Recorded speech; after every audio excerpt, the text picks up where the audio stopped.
আসসালামু আলাইকুম। আজকে আমরা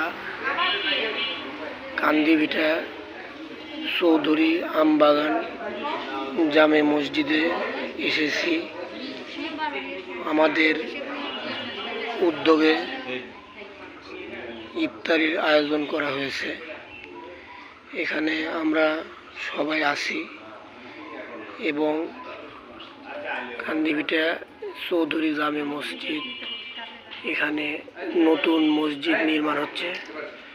আপনারা সবাই মুক্ত হস্তে দান করুন আল্লাহর সন্তুষ্টি লাভের জন্য।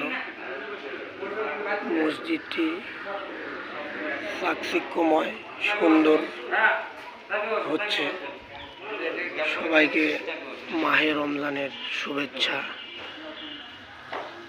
শুভ ইফতার মোবারক।